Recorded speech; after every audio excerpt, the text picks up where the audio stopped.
Thank you, Mr. Speaker.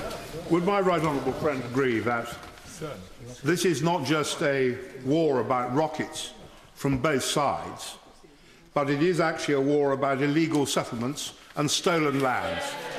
And what is the next big political move? I have sat here these last 30 years and heard the same statement every year for 30 years, and nothing has happened.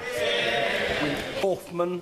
Is the right honourable gentleman aware that among the 173 innocent civilians slaughtered by the Israelis in Gaza was the inhabitant of a disabled people's home which was hit by Israeli targets, and that a hospital was hit as well?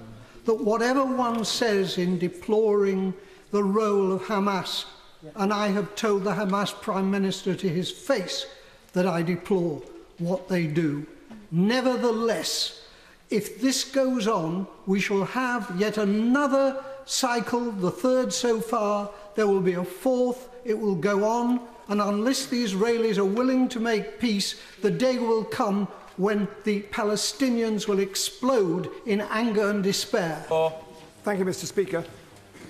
The whole House condemns the killing of those 3 Israelis and the burning of the Palestinian, and none of us have any truck with Hamas.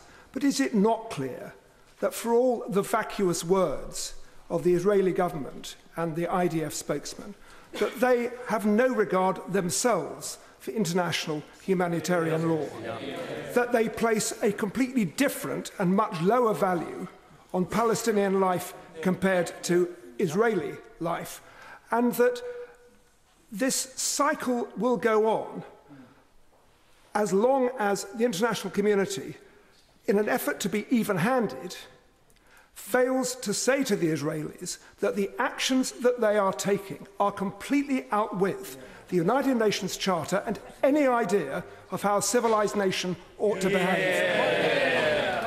Ben Bradshaw. And Secretary Kerry and his own Middle East Minister have clearly said that it was the Netanyahu regime's relentless expansion of illegal settlements that bore prime responsibility for the collapse of the Kerry talks. When, rather than this routine language of condemnation on the settlements, can we instead have some real and meaningful action? Mr. Martin Horwood. The Foreign Secretary is absolutely right to call for a permanent end to these intolerable rocket attacks on Israel, but right too that too many civilian and children, too many Palestinian civilians and children are dying. Will he consider whether or not the favourable economic and political relationship with Israel and between Israel and the European Union should now be reconsidered in the light of the Israeli government's disproportionate response to these attacks? Burden.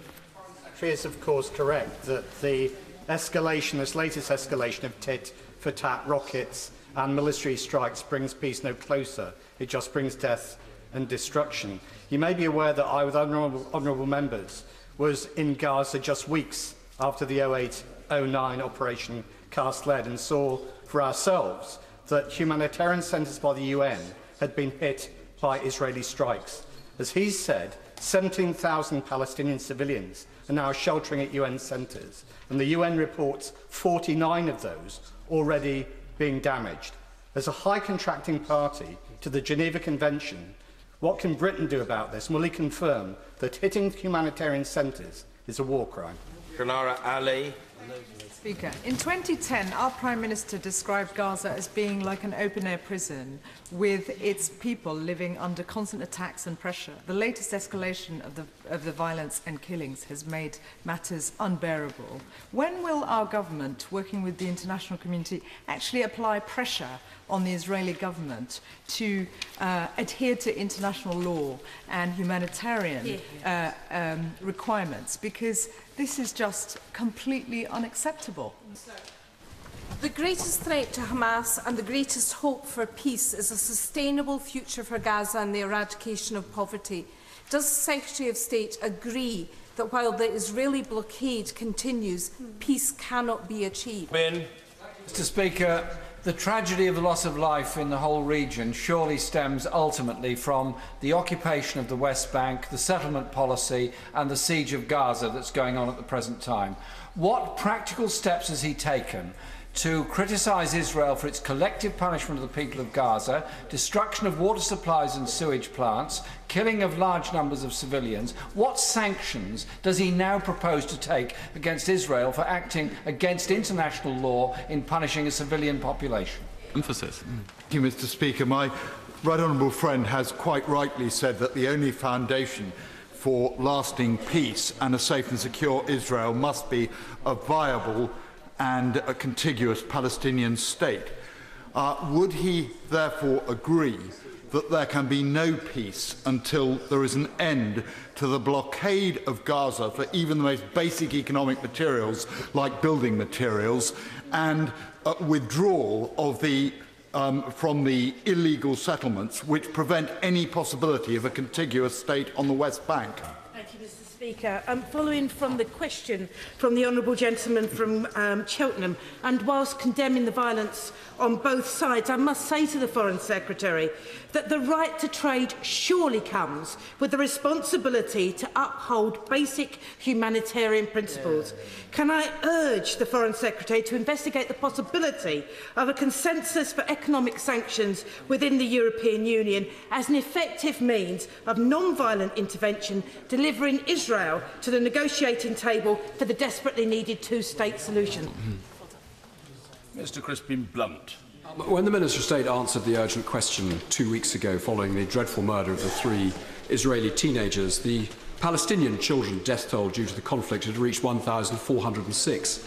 On Saturday, it reached 1,430, including the killing of 4 toddlers in the course of the last week.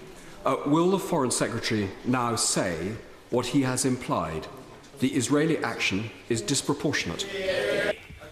To give us a bit more insight into the thinking of his Israeli counterparts. Whilst we all accept the need for Israel to defend and deter, when he talks to the Israeli Foreign Minister, does he get any sense that it must be more difficult for Israel to defend and deter if they are holding an entire people in the largest prison camp in the world, in appalling conditions? Does he get any impression that common humanity calls out for peace and justice for the Palestinian people? Andrew Slaughter.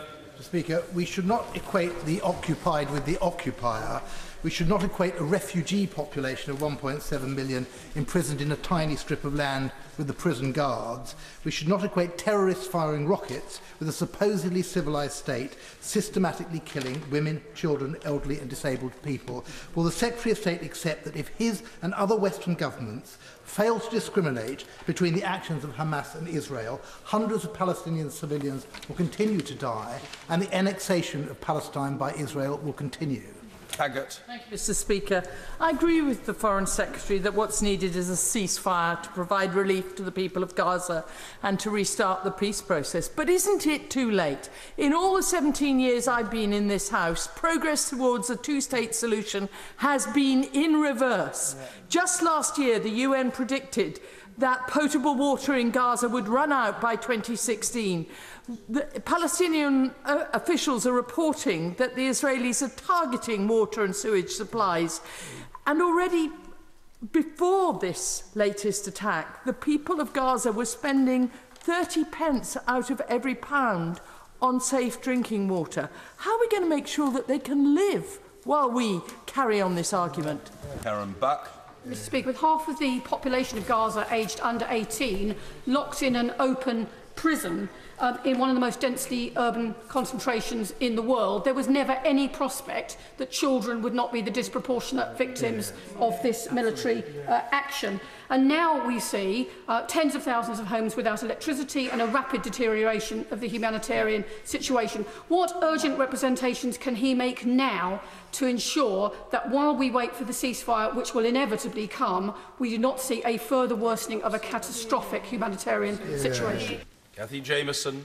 Thank you, Mr. Speaker. The Foreign Secretary has already acknowledged the importance of access to water and sanitation. Would he therefore say what assessment he's made of those reports that Israeli aircraft have been targeting water wells, and if they have, that is a clear breach of international law? Sir Bob Russell. Will the Foreign Secretary confirm that the actions of the Israeli political and military leaders constitute war crimes? Barry Gardner. Thank you, sir. Israel's right to defend itself, of which the Foreign Secretary speaks, is not an unconstrained right. Yet Israel's response has been unconstrained. It has been disproportionate and wrong.